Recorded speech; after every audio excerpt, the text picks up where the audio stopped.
Tesla are making a special extra long-range version of the Model 3 for businesses in the UK.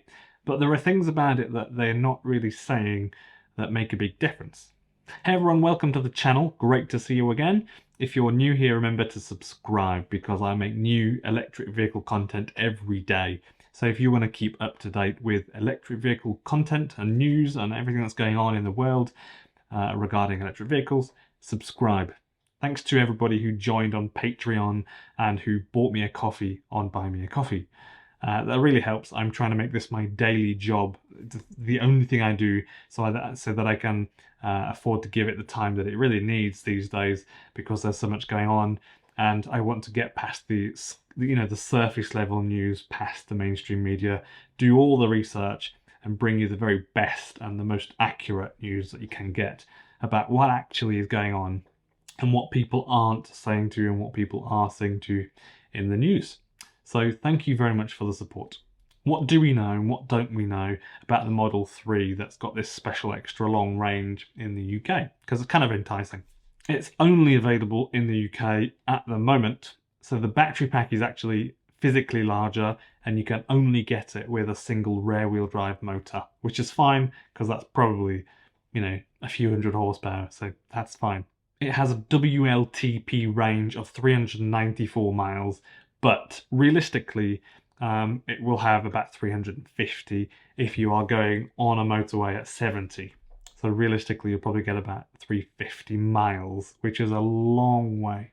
So that means, I checked on Google Maps, you can drive from the centre of London up to the very most northern point of England, so Berwick, or Berwick-on-Tweed I think it's called. It's priced at $46,690, which is £4,000 more expensive than the standard rear-wheel drive version of the Model 3, but £4,000 cheaper than the cheapest all-wheel drive version that you can get. Deliveries will be starting in June this year.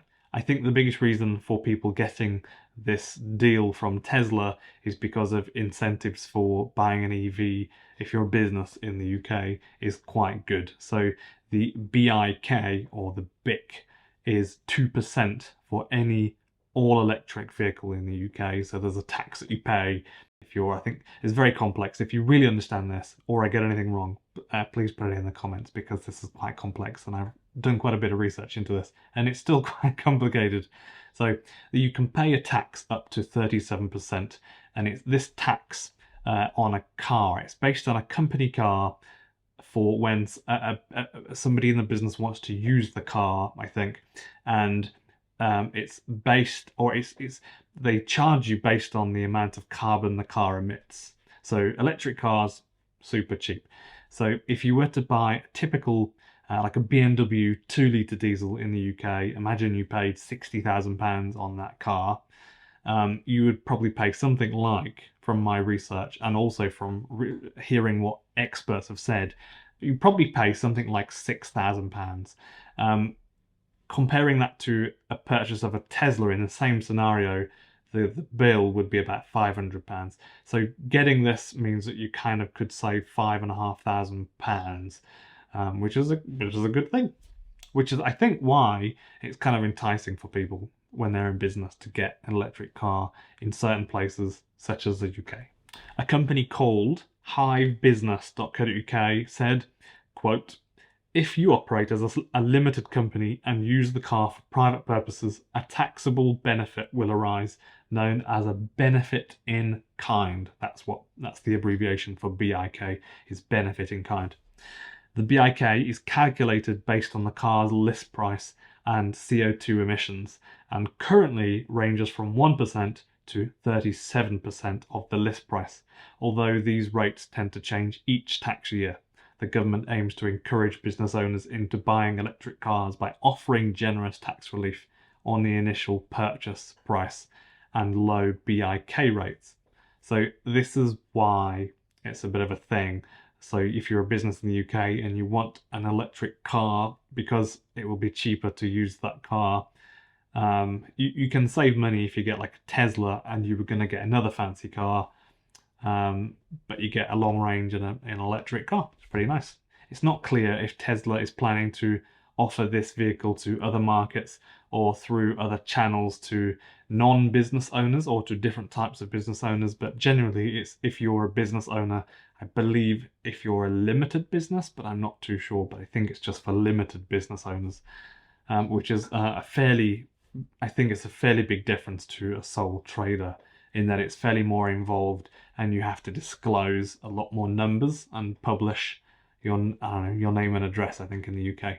We don't know what the charge rate is, and we don't actually know what this new battery size is, but they've given us an indication of the WLTP, that's 394 miles, which in Tesla talk would mean that it's about 350, especially when you consider that the standard rear-wheel drive long-range version does about 340 or so.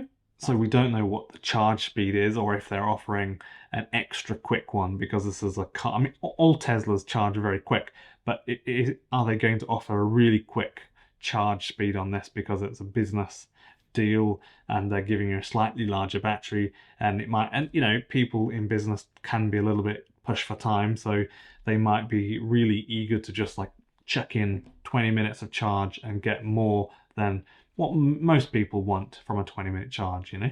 Some really good incentives, but probably not as good as the incentives as the one you'd get in Norway in previous years, where you wouldn't have to pay tax, or you wouldn't have to pay for the tolls on the cameras on the roads that send you a bill. And also the import tax on electric cars in Norway in recent years has been 0, as opposed to fossil fuel cars, which was 100%. So at one point, there was somebody who was doing some research and looking at different cars for sale, and they realized that they could buy a brand new Ford Mondeo or a Tesla. So they bought a Tesla, because that's kind of the reality, you know, when the government aren't taxing the import of electric cars, but they are on fossil fuel burning cars. The difference in price is not as great at all. I hope this video has been interesting, or at least useful for some of you. So if it has, please give it a like. This channel is a bit like a community in that when people put their thoughts or their experiences, other people often like those comments or respond to those comments, and I do too. So that's a really nice thing. So it has a sort of community feel sometimes in the comments. And most people are really nice in the comments. So if you've got any input or any sort of suggestions or your experiences, please feel free to put that in the comments below. And remember to subscribe if you're keen to stay up to date with the latest electric vehicle news that's going on around the world.